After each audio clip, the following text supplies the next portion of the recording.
The next thing we want to look at are include structures.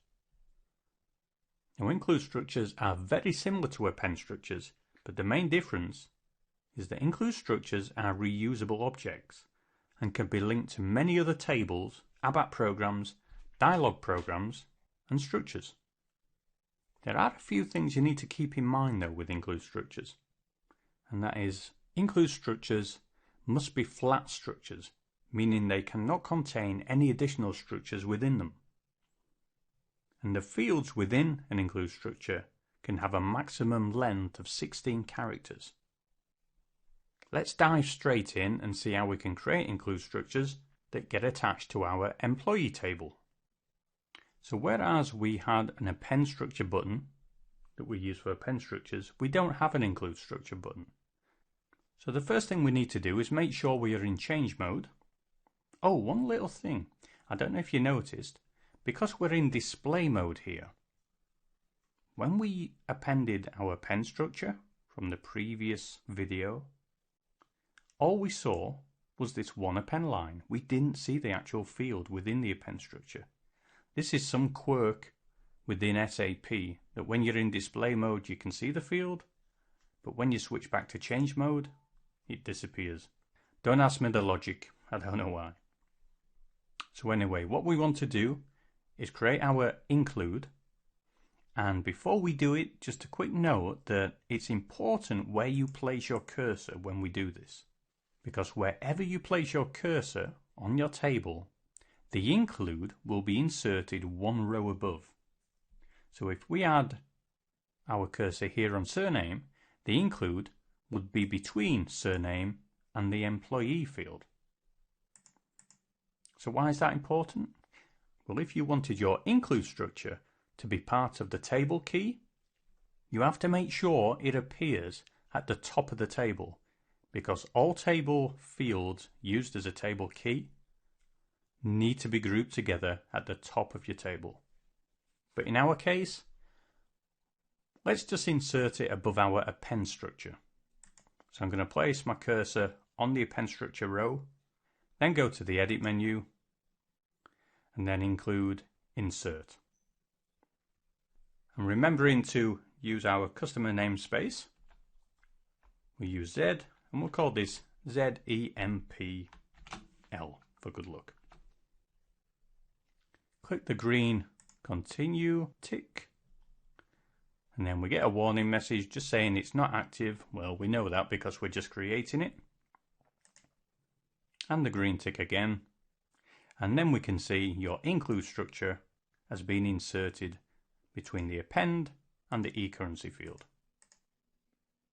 So now let's go out of field to our include structure.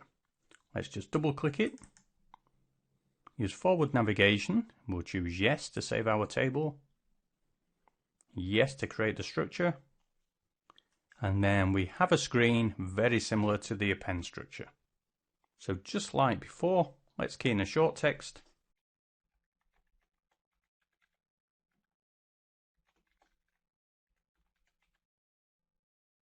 And then we'll create individual fields.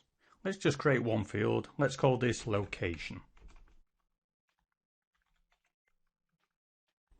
Oh, I forgot. Remember customer namespace, and we'll use ZZ to indicate it's not part of our original table. And we'll use zlocat for the component, and we'll use the forward navigation to create the data element.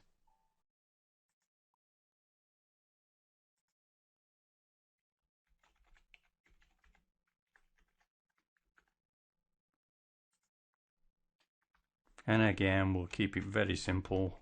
We'll choose a 10 character field.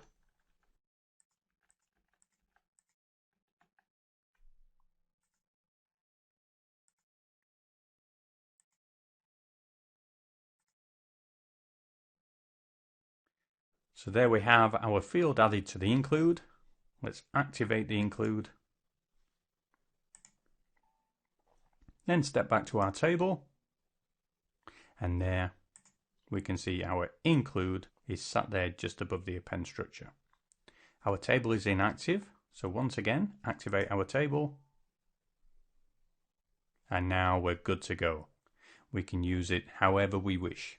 So let's just view the table, view the contents, and hopefully we'll see the additional field, here we go, inserted before the field in our append structure. And as you can see, it looks just like any other field and can be treated as so. So what we'll do, let's edit a few records just so we got some data in there.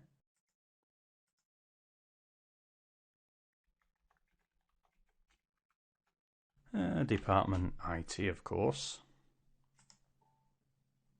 Save the record. Another one. Paris, this time HR department. Oh, I did say I was going to use codes, didn't I? Never mind, let's stick with this. As long as we keep it below 10 characters, we'll be fine. So if we scroll along, there we can see the data has been added to each record. And if I flip back and just go to display mode, sorry, come back out and then go into display. There we can see the fields in a different color. Location, which is part of the include, and department, part of the append structure. And as I've just done that, I've just remembered one thing. I told you that there's this anomaly with the fields for the include and the append not displaying in change view. I seem to remember if you click on the row with your include and then come up to the expand include button, there we go, it shows it. Shows you how long it is since I've I've used that. And the same with the append structure. Still, it's a little strange why they don't expand them by default, but there we go.